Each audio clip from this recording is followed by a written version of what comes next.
오늘은 맥주감사주일입니다. 맥주감사주일은 그 해마다 날짜가 바뀌는 게 아니고요. 늘 7월 첫 주에 드리고 그 의미가 있기 때문에 그렇거든요. 교회에서 드리는 절기가 4가지가 있어요. 제일 유명한 게 뭡니까? 성탄절. 그리고 이제 유명한 게 부활절. 그리고 또 유명한 게 추수감사절, 그리고 맥주감사절. 그런데 감사절만 두 번 있어요. 그러니까 맥주감사가 있고 가을엔 추수감사가 있어요. 왜 2번이나 감사를 드릴까? 그런 고민을 해요. 왜 그럴까요? 자, 성경을 보면 근거가 있어요. 출애굽기 23장 말씀드려요. 23장 16절 읽어보겠습니다. 시작. 백주절을 지키라. 수장절을 지키라. 이는 네가 수고하여 이룬 것을. 자, 맥주절은 오늘 우리가 드리는 7월 첫 번째 주에 드리는 맥주절을 말하는 거고요. 그리고 말씀 보니까 수장절이 나와요. 수장절. 수장절은 언제 드리는 거예요? 수장절은 추수감사주를 말합니다. 그러니까 2번의 감사주의를 지키는 거다. 근데 왜 하나님의 감사주의를 2번 지키라고 했느냐? 이유가 2개 있어요. 첫 번째로 뭐냐면 하나님 보실 때 감사가 중요한 거예요. 그러니까 2번에 지키라고 하는 거예요. 또 하나의 이유가 있어요. 뭐냐면 중요한데 사람들이 감사를 안 해요. 그래서 하나님이 억지로 끌어다 놓는 거예요. 야, 의무적으로 1년에 2번은 내한테 나와서 감사해라. 그게 감사절기예요. 왜 중요할까요? 하나님 보실 때 이게 중요해. 왜 중요할까요? 인간은 누구나 행복하길 원하잖아요. 행복의 중요한 요소가 뭐냐? 감사예요. 하나님 그걸 알고 계셨기 때문에 감사해라 라고 해요. 많은 사람이 착각을 해요. 무슨 착각을 하냐면 내가 행복하면 감사한다고 착각을 해요. 이게 행복한 게 뭐예요? 내가 어떤 걸 요구해, 원해. 근데 그것이 이루어져. 기분 좋잖아요. 그때 감사한다. 내가 행복해야 감사한다. 맞는 말 같아요. 그런데 인간이 세상을 살아가는데 내가 원하는 대로 되는 게 많아요? 안 되는 게 많아요? 안 되는 게 많아요. 그럼 안 된다고 감사 안 합니까? 우리가 잘못 알고 있는 거예요. 자, 행복은 뭐냐면 내가 행복하기 때문에 감사한다가 아니라 감사하기 때문에 행복한 거예요. 내가 어떠한 상황에 있어도 감사할 수 있는 사람은 내가 아무것도 없어도 행복할 수 있는 거예요. 그러니까 감사가 먼저다. 하나님 그걸 가르쳐주는 거예요. 그러니까 1년에 2번 너의 상황이 어떻든 간에 나의 앞에 나와서 감사해라. 그럼 네 인생이 행복할 것이다 라고 말하는 거라는 거예요. 오늘 특별히 맥주감사주일인데 왜 2번 감사하냐면 이스라엘은 이모작을 해요. 첫 번째 보리추수가 있어요. 이때가 언제냐? 지금. 또 하나는 밀추수가 있어요. 그러니까 가을에. 그러니까 1년에 2번 농사를 짓기 때문에 2번의 감사를 하나님께 드리는 거예요. 성경을 보면 맥주감사절 외에 여러 가지 절기가 있는데 여러분 오해하시면 안 되고 착각하시면 안 되고 다 맥주감사절을 얘기하는 거예요. 그럼 성경을 볼게요. 이름이 몇 개가 나와요. 자, 출애굽기 34장 22절 말씀 보십시오. 읽어봅니다. 시작. 77절 곧 맥주의 초실절을 지키고 수장절을 지키라. 77절 그리고 맥주의 초실절 이 2가지가 뭐냐? 맥주절을 말해요. 똑같은 이름이에요. 왜 77절일까요? 자, 6월절 끝나고 7주 뒤에 드리는 제사가 뭐냐? 맥주감사주일. 그러니까 7주 뒤에. 자, 일로 따지면 일주일이 며칠이에요? 7일이잖아요. 그럼 7주 뒤에 7이 2번 들어가. 그게 77절이에요. 77절 곧 맥주절을 말하는 거고 초실절은 뭐냐? 처음 익은 열매로 하나님께 드리는 거예요. 초실. 그래서 초실절이라고 그래요. 그러니까 맥주감사주일과 77절과 초실절은 똑같은 말이다 라고 보시면 되고 맨 마지막에 새 말에는 추장절을 지키라. 가을에는 하나님께 추장절로 추수감사주를 드리는 거예요. 근데 맥주절의 이름이 또 하나가 또 있어요. 신약에서는 다른 이름으로 불려져요. 여러분도 다 아는 이름이에요. 성경을 볼게요. 사도행전 2장 1절입니다. 사도행전 2장 1절 읽어볼게요. 시작. 오순절 날에 이르되 그들이 다 같이 한 곳에 모였던 유명한 절, 오순절. 왜 유명해요? 사도행전 2장을 보면 성령이 인류 최초로 역사하셔요. 내려오세요. 언제요? 오순절날. 마가의 다락방에 임하시잖아요. 우리는 그때 오순절 그러면 다른 절기라고 생각하는데 오순절도 맥주감사주일이에요. 왜냐? 아까 77절이라고 그랬잖아요. 77에 뭐예요? 49. 그 다음 날이 며칠이에요? 50일. 50일째 드리는 예배, 제사, 맥주절만. 오순절도 맥주감사절이다. 맥주절은 3가지 이름이에요. 그러니까 실칠절, 초실절, 맥주절, 오순절까지 네 가지네요. 이렇게 이름을 공부하면 된다. 자, 지금 보리농사 안 져요. 여러분들 도시에 사시니까 보리농사를 안 져요. 근데 우리가 왜 맥주절을 지켜야 되느냐? 왜 그럴까요? 자, 왜 그러냐? 하나님께서 말씀하신 건 보리농사를 짓는 사람만 감사해라가 아니라 의미가 있어요. 의미가 무엇이냐? 구약의 사람이나 신약의 사람이나 우리나 외국 사람이나 다 똑같이 하나님의 은혜가 아니면 살 수가 없는 존재예요. 누구나. 하나님의 은혜가 아니면 살 수가 없어요. 그래서 하나님은 그 은혜에 감사해라. 내가 너를 살리고 입히고 여기까지 인도한 거에 대한 감사를 해라. 상반기 동안 이제 6월달이 끝났고 7월 첫 주 아닙니까? 이제 하반기에 들어섰어요. 상반기 때의 은혜를 감사하며 나아가라. 이게 하나님의 은혜다라는 거예요. 자, 오늘 본문은 시편 23편이에요. 유명한 말씀이에요. 시편이 150편까지 있거든요. 그 중에 사람들이 가장 애송하는 말씀이 뭐냐? 23편. 어릴 때부터 다 외웠어. 제일 좋아해. 그래서 시편 23편을 뭐라고 말하냐면 시편 중에 진주다 이렇게 표현해요. 너무 아름다운, 이걸 기반으로 해서 그림도 많이 그리잖아요. 딱 푸른 초장에 양도 그려놓고 예수님 목자로서 인도한 그림도 있고, 그리고 이거 가지고 찬양도 많이 만들어요. 이 말씀 그대로 가스펠도 굉장히 많거든요. 그러니까 굉장히 유명한 말씀이란 말이에요. 그래서 우리는 너무 아름다워서 외우긴 해. 그리고 너무 유명하기 때문에 읽기도 많이 읽었어. 그런데요, 깊이 있게 읽지는 못했던 것 같아요. 1절부터 6절까지 다윗이 썼을 때 어떠한 감정으로 썼는지, 다윗이 어떤 상황이었는지, 어떤 마음으로 이 시편을 썼는지를 한번 오늘 살펴보려고 해요. 먼저 1절 말씀을 읽을 텐데요. 시편 23편 1절이 제일 중요해요. 왜냐하면 다윗의 모든 신앙관이 여기 다 농축되어 있어요. 시편 23편의 주제가 1절이 1절 한번 읽어보겠습니다. 시작. 여호와는 나의 목자시니. 여기 중요한 게 있어요. 뭐냐면 이 짧은 구절 가운데 시제가 중요해요. 시제. 여호와는 나의 목자시니 내게 부족함이 없으리로다. 시제가 우리 한글로 되어 있는 성경은 이게 과거를 말하는 건지 현재를 말하는 건지 미래를 말하는 건지 불명확해요. 잘 보세요. 여호와는 나의 목자시니 내게 부족함이 없으리로다. 과거인가요? 현재인가요? 미래인가요? 불명확해. 근데 영어 성경을 제가 봤어요. 영어 성경은 명확해요. 뭐라고 말하냐면 미래예요. 미래. 정확하게 어떻게 해석하냐면 여호와는 나의 목자십니다. 내게 부족함이 없을 것입니다. 이렇게 해석해요. 그러니까 미래. 하나님은 나의 목자시니까 부족함이 없을 거야 라고 미래를 얘기해요. 그러면 원문은 어떤 시제를 얘기하느냐? 미완료 시제라고 해서 히브리 문법 가운데 고유 문법이 있는데요. 미완료 시제가 있어요. 그건 뭐냐? 현재도 과거도 그리고 미래도 다 포함한 시제가 미완료 시제. 그러니까 다윗이 이 시제를 쓴 건, 이 시를 쓴 건 어떤 느낌을 쓴 거냐면 과거와 현재와 미래를 다 포함한 신앙 고백이다. 이렇게 읽을 수가 있는 거예요. 여호와는 나의 목자이셨습니다. 그랬더니 내게 부족함이 없었습니다. 또 하나 이렇게 읽을 수 있는 거예요. 여호와는 나의 목자이십니다. 그랬더니 내게 지금 부족함이 하나도 없어요. 또 이렇게 읽을 수 있어요. 여호와는 나의 목자가 될 것입니다. 앞으로도 부족함이 없을 거예요. 이게 다 포함된 내용이 1절입니다. 과거, 현재, 미래의 신앙이 다 고백됩니다.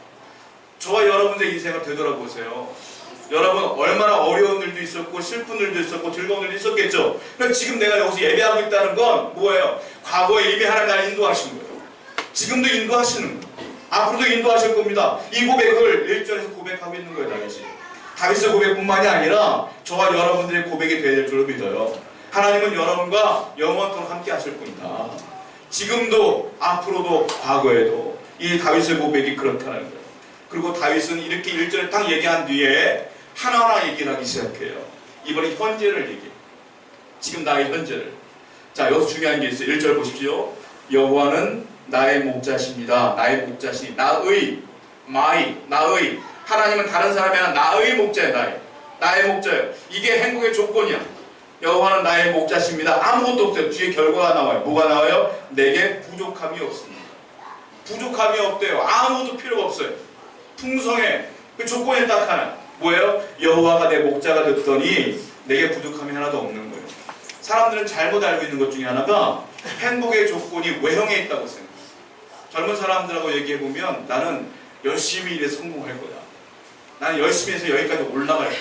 나는 이 일을 쟁취할 거야. 이렇게 얘기를 해요. 그러면 행복하다고 생각을 해요. 많은 사람들께서 집을 좀 넓은 데로, 좋은 차 타는 것으로, 돈을 좀 저축해서 돈 모으는 것으로, 외형이 풍성해지면 내가 행복한 줄 알아요. 근데 다윗은 그렇게 얘기하지 않아요. 그런데 이게 하나도 없어. 뭐라고 했어요? 여호와는 나의 목자이십니다. 그랬더니 내가 풍성합니다. 하나님이 내 목자가 되면 되는 거예요. 자, 저는 이 말씀을 준비하면서 여러 가지 번역본을 봤어요. 성경이. 여러분들이 읽는 거는 개역 개정판이에요. 한글 성경 가운데 여러 가지 번역본이 있거든요. 공동 번역이라는 게 있어요. 거기 이렇게 써 있어요. 한번 보세요. 읽어보세요. 시작. 야훼는 나의 목자, 아쉬울 것 없어라. 조금 비슷하면 다르잖아요. 표준 세 번역이 있어요. 한 번 더 읽어보세요. 시작. 주님은 나의 목자시니 내게 아쉬움 없어라. 둘 다 똑같아요. 아쉬움 없어라. 아쉬움 없어라가 뭐예요? 내가 아쉬운 거 없어. 내가 아쉬운 게 없어. 이게 부족함이 없다는 거야. 난 풍성해. 아쉬울 거 없으나 이 말이에요. 무슨 말이에요? 하나님의 내 목자가 되니까 아쉬울 거 하나도 없더라. 이 고백이에요. 많은 사람들은, 하나님을 못 믿는 사람들은 아쉬운 게 많으니까 애써서 힘써서 착 채우려고 그래. 근데 믿음은 뭐예요? 아쉬운 게 없는 거예요. 왜? 하나님만 내 옆에 있으면 아쉬운 게 없어요. 하나님이 다 모든 것의 근원이기 때문에. 어떤 목사님이 한 교회에 부흥회를 가셔요. 부흥회를 가시는데, 저도 이제 부교육자 생활을 오래 해봐서 아는데, 부흥회가 있으면 행정목사가 전화를 걸어요, 목사님에게. 그래서 목사님께 여쭤봐요. 목사님, 이번 주 설교가 뭡니까? 본문이 뭡니까? 물어봐야 주보에 싫거든요, 미리. 그러니까 물어봐요. 저 전도사 때, 뭐 행정목사 때 많이 전화 드려봤거든요. 어떤 전도사가 전화를 하는 거예요, 목사님에게. 목사님, 저희 교회 이제 이번 주에 부흥회 오시는데 설교 제목이 뭡니까? 물어봤어요. 목사님이 물어봐요. 이렇게 대답해요. 본문은 시편 23편 1절부터 6절이요. 제목은요, 여호와는 나의 목자시니. 제가 오늘 본문 똑같이 읽었어요. 여호와는 나의 목자시니. 가만히 있으니까 이 전도사가 또 물어봐요. 그 다음은요, 아니 이 사람아, 그거면 대체 뭐가 더 필요해? 이렇게 얘기했더니 이 사람이 알겠습니다. 그러면 목사님, 주보에 잘 싣고 이번 주에 뵙도록 하겠습니다. 이렇게 전화를 끊었어요. 목사님이 주일날 그 교회 방문해 설교를 하려고 했는데 주보를 보는 순간 깜짝 놀랐어요. 내가 가르쳐준 제목이 아니야. 근데 가만 묵상해보니까 내가 가르쳐준 제목보다 더 좋아. 그래서 더 은혜 받고 설교를 했다는 거예요. 그 제목이 뭔 줄 알아요? 여호와는 나의 목자시니. 이 사람은 도대체 뭐가 더 필요해? 이게 제목이에요. 여러분 생각해보세요. 여호와는 나의 목자시니 뭐가 더 필요합니까? 그 은혜를 받았다는 거예요. 맞아요. 여호와는 나의 목자시니까 필요가 없어. 일단 많은 사람들은 여호와가 나의 목자십니다라고 고백하면서 다른 것들을 요구해. 그러니까 불행한 거예요. 없으니까 불행한 거야. 자꾸 보니까 하나님이 옆에 계시면 불행하지 않아요. 하나님의 시시때때로 다 채워주셔요. 할렐루야. 그걸 믿고 살라 이거예요. 이것이 감사다. 자, 신앙을 보면 이와 같이 다윗과 같은 고백을 한 분이 굉장히 많아요. 유명한 분 바울을 보십시오. 바울이 이렇게 고백을 해요. 빌립보서는 옥중서신이라고 해서 바울이 옥에 갇혔을 때 쓴 편지예요.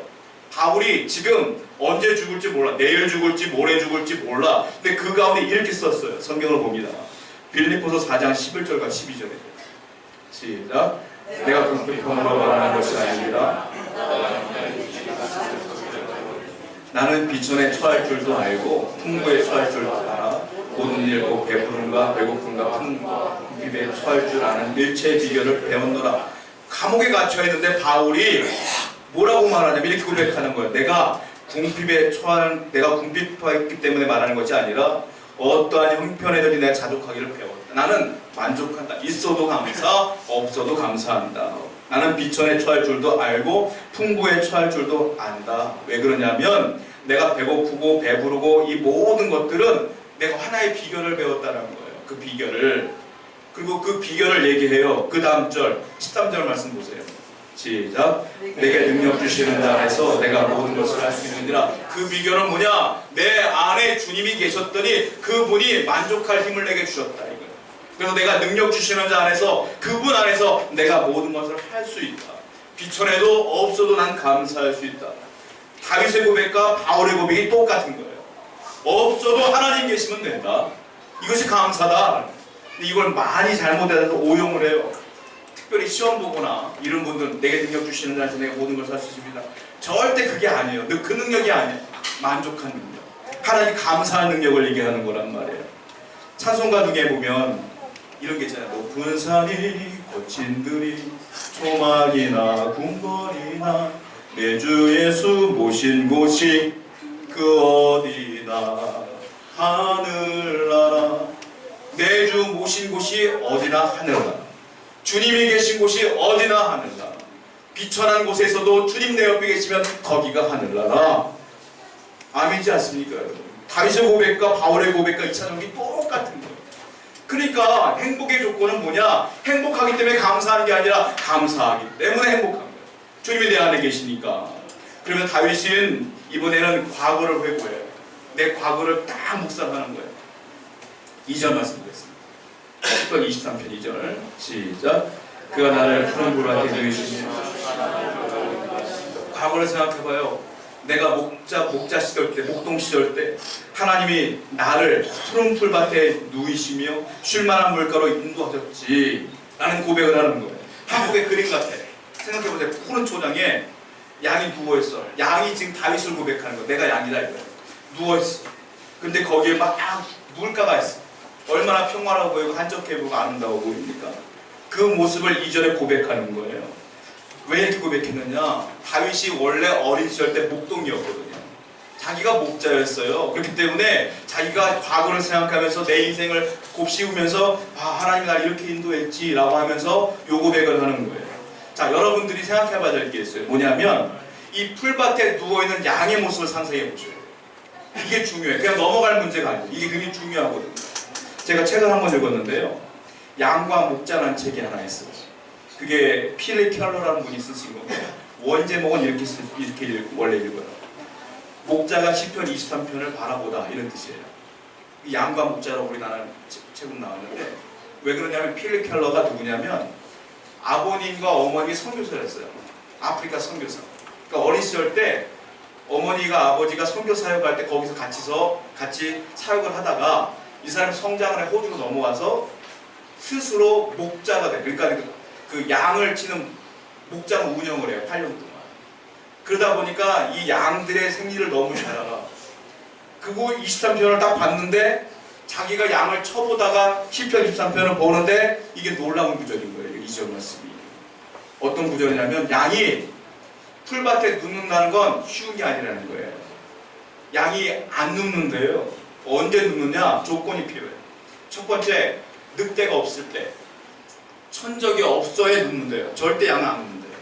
나를 해할 수 있는 동물이 없을 때 완벽하게 안전하다고 느낄 때 눕는다는 거예요. 두 번째 양은 언제 눕냐면 자기 몸에 벼룩이 없어야 눕는데요. 내 몸에 벼룩이 있거나 좀 안 좋은 것들이 있으면 절대로 많이 눕지 않는데 불편하다는 거예요. 절대 안 눕는데 또 하나 양은 언제 눕냐면 다른 양들끼리 세력 다툼이라든지 이런 싸움이 없을 때 내분적으로 아무 문제가 없을 때 편안할 때 눕는다는 거예요. 긴장이 안 되니까. 마지막에 언제 눕냐면 먹을 것이 풍성할 때 풀이 많을 때 그때 눕는다는 거예요. 언제 발라당 눕는 게 아니라 우리 강아지가 엎드리는 것처럼 이렇게 살짝 옆으로 눕는다는 거예요. 지금 다윗은 그 얘기를 하는 거예요. 발라당 누웠다는 게 아니라 옆으로 살짝 누웠다는 거예요. 그러니까 이 사람이 보니까 이게 그냥 말씀이 아닌 거예요. 양이 지금 천적도 없어. 내분적으로 문제도 없어. 내 몸에 벼룩도 없어. 불편함도 없어. 양식도 풍성해. 그러니까 누웠다. 이 고백이야. 그러니까 다윗이 얼마나 감사한 거냐 이거죠. 다윗이 과거를 생각해 볼 때 하나님이 너무너무 감사하게 인도했다. 그래서 난 눕는다. 이분이 하나님이구나 라고 고백하는 거예요. 저와 여러분들 하나님이 이런 분이에요. 지금 여러분들 어떤 상황인지 저는 몰라요. 그러나 제가 확실하게 말씀드릴 수 있는 건 여러분들 분명히 하나님이 인도하셔요. 푸른 풀밭으로 시냇가로 인도하셔요. 아무 문제 없을 겁니다. 지금 문제가 있으니까 그 문제 하나님 해결하실 거예요. 분명히 그 고백을 다윗이 하고 있다는. 그래서 3절에 또 이렇게 고백을 해요. 3절 한번 읽습니다. 시작. 내 영혼을 소생시키시고 자기 이름을 위하여 의의 길로 인도하시는도다. 하나님이 내 영혼을 소생시킨다는 건 새로운 생명을 줬다는 거예요. 그리고 어떻게 하느냐? 의의 길로 인도했대. 의의 길은 축복의 길이에요. 축복의 길을 인도하신대. 그러니까 나는 양인데 하나님이 나를 새로운 생명의 길로 그 축복의 길로 인도하신대. 나는 그분만 따라가면 된다는 거예요. 제가 예전에 군생활할 때 전남 장흥에서 했거든요. 전라도 장흥에서 했는데 한 달에 한 번씩 외출이 나와요. 저희는 외출이 이제 9시에 나가서 저녁 6시인가 7시에 들어가야 돼. 그러니까 전라도 장흥에서 군생활하니까 집에도 못 가. 집이 여기 경기도에 있습니다. 집에도 못 가. 그리고 어디 있을 데도 없어. 외출하면 무조건 나가라는데 갈 데가 없어요. 어떻게 할까 하다가 그 전라도 장흥 옆에 버스를 한 20분, 30분 정도만 가면 강진이 나오거든요.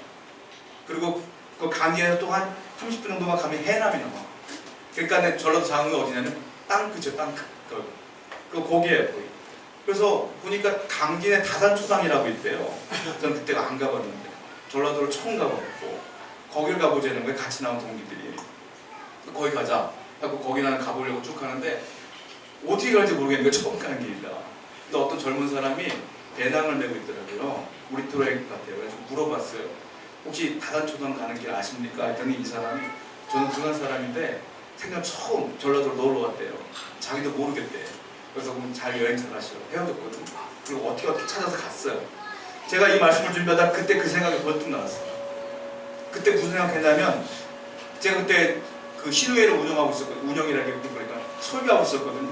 그 설교자를 늘 머릿속에 담가 보니까 설교를 한번 한 적이 있을 거죠. 아, 인생은 참 초행길이구나, 누구나가. 나도 초행길, 저 사람도 초행길이구나. 이런 주제로 설교한 적이 있어요. 그 생각이 났어요. 자, 우리 권사님들 연배가 높아요, 저희들보다. 그래도요, 우리 젊은 사람들이 걸어가는 인생들은 미리 걸어왔기 때문에 아시지만 권사님들이나 집사님들의 인생길은 아직 안 가봤기 때문에 역시 초행길. 우리도 마찬가지. 젊은 사람들도 아직 인생을 안 가봤기 때문에 초행길이요. 다 안다 싶은 하늘나라가. 두 번째 길이 없어요. 다 초행길이야. 인생은 다 초행길이라 사람이 스스로 인도하며 갈 수 있는 사람은 아무도 없는 거예요. 물어봐야 돼. 인생을 어떻게 가는지. 그 누구에게 묻냐 이거예요. 다윗이 정답을 말해줬어요. 여호와는 나의 목자시니 그가 나를 소생시키시며 의의 길로 인도하십니다. 내 길을 인도했습니다. 저와 여러분의 길을 누가 인도해요? 하나님이 인도하셔요. 자, 잠언서 말씀 보면 이런 말씀이 있어요. 무서운 말씀. 잠언 14장 12절 말씀입니다. 시작. 어떤 사람은 내가 옳다 라고 길로 간다는 거예요.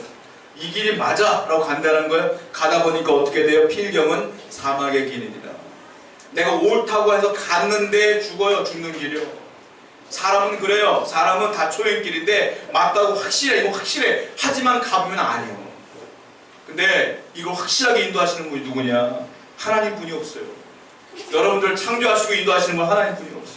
그러니까 인생은 어떻게 살아야 돼요? 기도하며 물으며 말씀 읽으며 예배하며 하나님께 물으며 가야 된다. 이 얘기예요. 다윗이 고백하는 거예요. 하나님이 내 길을 이렇게 인도했구나. 자, 성경 말씀 또 하나 읽습니다.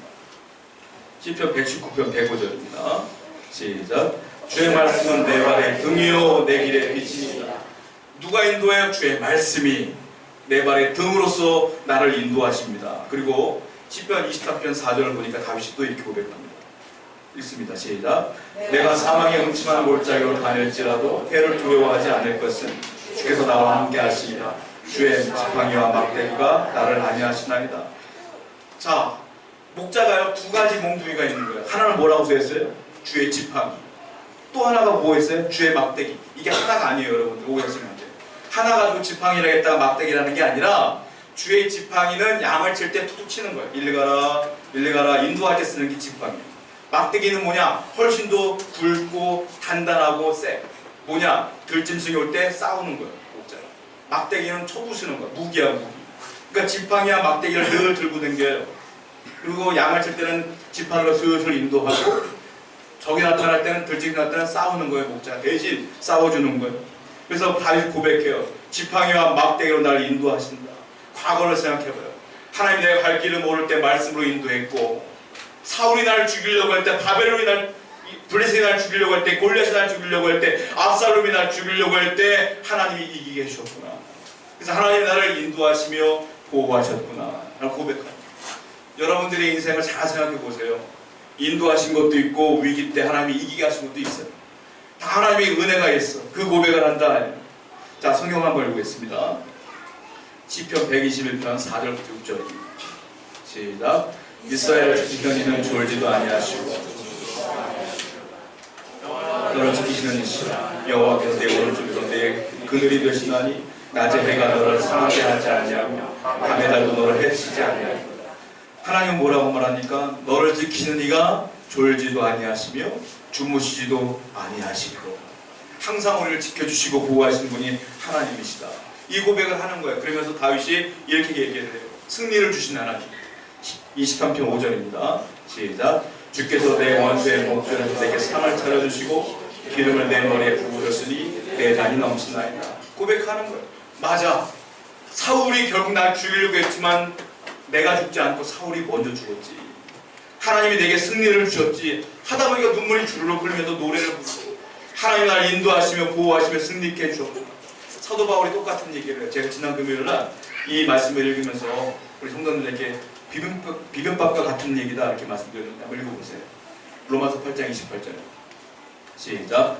우리가 알거니와 하나님을 사랑하는 자 곧 그의 뜻대로 부르심을 입은 자들에게는 모든 것이 합력하여 선언입니다. 보세요. 바울이 고백하는 거예요. 우리가 안다. 하나님을 사랑하는 자, 바로 우리를 말해요. 하나님을 사랑하는 자, 곧 그의 뜻대로 부르심을 입은 자, 우리예요. 뭐라고 말합니까? 그들에게 인생이 있는데 그들의 인생 가운데 모든 것이 즐거운 일, 슬픈 일, 기쁜 일, 괴로운 일, 절망스러운 일, 모든 일들이 합력하여 섞여져서 뭐가 돼요? 선을 이루는. 결국 하나님의 뜻이 이루어진다. 여러분 고추장이 있어요. 고추장. 간장이 있어요. 간장 한 스푼을 드셔보세요. 짜요 안 짜요? 못 먹어요. 그거 어떻게 먹어요? 고추장은 달짝지근하니까 먹을만할까요? 제가 먹어본 적 있어요. 못 먹겠어요. 너무 짜, 맵고. 그런데 고추장 맛있게 먹는 방법이 있어요. 그릇에다가 밥을 넣고요. 계란 후라이를 넣고 양념 넣고 고추장을 넣고 그 다음에 뭐 호박도 넣고 뭐 버섯도 넣고 비벼버리면 얼마나 맛있어요. 그렇죠? 이게 그 말의 이 비빔밥 말씀이에요.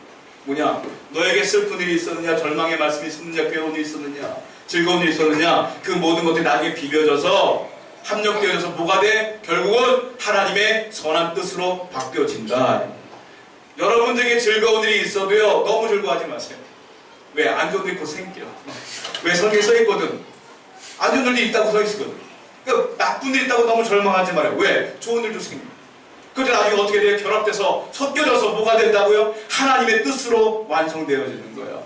그래서 모든 이들에게는 다 모든 것이 감사한 거예요. 바울이 그래서 늘 감사하잖아요. 다윗이 늘 감사하잖아요. 그리고 다윗도 감사하잖아요. 여러분 하나님께 늘 감사하시는 저와 여러분에게 축원드립니다. 이것이 하나님 말씀입니다. 예수님이 이렇게 말씀하십니다. 자, 요한복음 말씀 볼게요. 요한복음 10장 10절. 예수님의 사명을 말씀하셔요. 시작. 예수님이 약속하십니다. 도둑이 오는 것은 도둑질하고 내가 온 것은 양으로 생명을 얻게 하고 더 풍성히 얻게 하려. 예수님의 사명이야. 도둑은 누구를 말하는지 아세요? 마귀를 말해요. 마귀가 온 것은 도둑질하고 죽이려고 온 것이다. 그런데 뭐라고 말해요? 내가 온 것은 양으로. 양은 누구예요? 우리를 말해요. 양으로 생명을 얻게 하고 더 풍성하게 얻게 하려고 내가 왔다. 예수님의 말씀이에요. 그러니까 저와 여러분들은 반드시 풍성해질 거예요. 인생이. 할렐루야. 그 사실을 믿으시기 바랍니다. 그래서 다윗은 마지막 미래를 또 얘기해요. 지금 과거를 얘기하고 현재를 얘기하면 이제 미래를 얘기해요. 성경을 볼게요. 시편 23편 6절입니다. 시작. 내 평생의 선하심과 인자하심이 반드시 나를 따르리니 내가 여호와의 집에 영원히 살리로다. 내 평생의 선하심과, 내 평생은 뭐예요? 내가 죽을 때까지. 내가 죽을 때까지 어떤 일이 벌어져요? 선하심과 인자하심이 반드시 나를 따른다. 즉 하나님이 나를 붙들어 주시고 보호하시다 이 말이에요. 내가 죽을 때까지. 자, 하나님은 또 이렇게 말씀하셨어요. 시편 46편 3절 4절 한번 읽어봅니다. 시작. 야곱의 집이여 이스라엘 집에 남은 모든 자여 내게 들을지어다. 배에서 태어남으로부터 내게 안겼고 태에서 남으로부터 내게 업힌 너희여 너희가 노년에 이르기까지 내가 그리하겠고 백발이 되기까지 내가 너희를 품을 것이야. 내가 지었은즉 내가 업을 것이요 내가 품고 구하여 내리라. 할렐루야. 태어날 때부터 백발이 될 때까지 내가 너를 업고 키우겠다. 함께 하겠다 이거예요. 다윗은 그 고백을 한다. 바울도 똑같은 고백을 해요. 디모데후서가 뭐냐면 바울의 유서예요. 유서. 마지막 1편지 쓰고 돌아가셨어요. 디모데후서가 마지막 성경이에요. 바울의. 이렇게 유서를 남겨요. 성경을 봅니다. 디모데후서 4장 18절. 시작. 주께서 나를 모든 악한 일에서 건져내시고 들어가도록 구원하시니 그에게 영광이 세세무궁토록 있을지어다. 무언가 또 그의 천국에 들어가도록 구원하시니. 무슨 말이요? 내가 지금까지 천국이 이제 얼마 안 남았는데 여기까지 인도하셨다. 이 고백을 바울도 똑같이 하는 거예요. 똑같이. 다윗도 똑같이. 저와 여러분 똑같이 해야 돼요. 하나님은 여러분들이 백발이 될 때까지, 돌아가실 때까지 역사하신다. 다윗은 그 고백을 한다는 거예요. 스위스의 정신과 의사였던 폴 트루니에라는 사람이 있는데요. 이분이 유명한 게 있어요. 뭐냐면 이분이 정신과 의사인데 상담을 한 다음에 약을 처방하잖아요. 약을 처방하면서 또 하나 처방하는 게 있어요. 말씀을 처방해요. 이분이 말씀을 뭘 처방하냐면 시편 23편을 처방해요. 이 약 드시고요. 아침에 시편 23편을 읽으세요. 이 약 드시고요. 점심때 시편 23편을 읽으세요. 약 때문이 아니라 사람들이 성경 말씀을 읽다가 은혜 받아서 정신병이 치유되는 경우가 너무 많았다. 여러분, 말씀이 여러분들을 치유해요. 약이 치유하는 게 아니라. 여러분, 그러므로 하나님 말씀을 늘 묵상하시기 바라요. 이 말씀대로 사시기 바라요. 자, 성경 말씀 아까 읽은 말씀 시편 23편 6절 한 번 더 읽어봅니다. 시작. 내 평생에 선하심과 인자하심이 반드시 나를 따르니 내가 여호와의 집에 영원히 살리로다. 뒷말씀 보세요. 내가 여호와의 집에 영원히 살리로다. 다윗은 내가 백발이 될 때까지 뿐만이 아니라 내가 죽어서까지 얘기해요. 뭐라고 말합니까? 내가 여호와의 집에 영원히 살리라. 한마디로 말하면 난 천국 간다 이 말이에요. 나는 여기서뿐만이 아니라 하나님의 은혜가 있어서 어디까지? 천국까지 간다.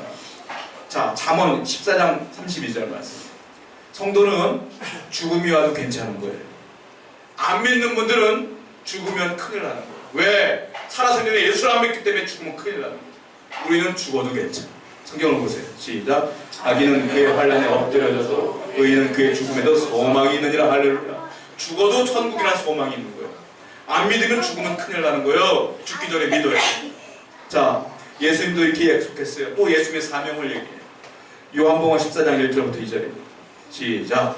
너희는 마음에 근심하지 말라. 내 아버지 집에 거할 곳이 많도다. 그렇지 않으면 너희에게 있어 내가 너희를 위하여 거처를 예비하라 하노니. 예수님의 사명, 나는 너희를 위하여 거처를 마련하러 미리 간다. 나는 먼저 올라갈 테니까 나중에 따라와 이 말이에요. 저는 예전에 어린 시절 때 친구들과 어리니까 중학교 때 첫 은혜 받고 같이 은혜 받은 친구들이 3명이 있었는데 다 목사가 됐거든요.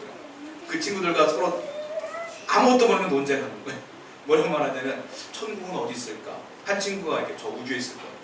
우리 이 땅에는 이 사람을 담을 만한 그릇이 없어. 우주에 있을 것 같아. 또 나한테 설득을 당해. 우주에 있겠구나. 또 얘기를 해요. 천국에 집이 있다고 하는데 집이 몇 채나 있어야 될까? 얼마나 많은 사람이 죽었는데 우리 그것도 고민했거든요. 진짜 천국에 집이 있을까? 우리 살 집 있을까? 본문 보세요. 지금 읽은 말씀 뭐라고 썼어요? 예수께서 이르시되 너희는 마음에 근심하지 말라. 하나님을 믿으니 또 나를 믿으라. 내 아버지 집에 거할 곳이 뭐가 많다고요? 거할 곳이 많대요. 걱정하지 말고 올라와라. 걱정하지 말고 와라. 내가 너희 집을 다 마련해놨다. 죽어도 우리 괜찮아. 그래서 다윗은 고백하는 거야. 나는 지금도 하나님의 인도하심이 있었고 내가 늙을 때까지 하나님의 인도하심이 있을 것입니다. 내가 죽어서도 하나님의 인도하심이 있으니 나는 감사하다. 나는 행복하다. 고백하는 거야. 자, 마지막 성경 읽고 마칠게요. 요한복음 14장 6절 시작. 예수께서 이르시되 내가 곧 길이요 진리요 생명이니 나로 말미암지 않고는 아버지께 올 자가 오직 예수 그리스도를 끝까지 잘 믿으시는 여러분들에게 축원드립니다. 그럴 때 감사가 넘칠 줄로 믿습니다. 우리 찬송합니다.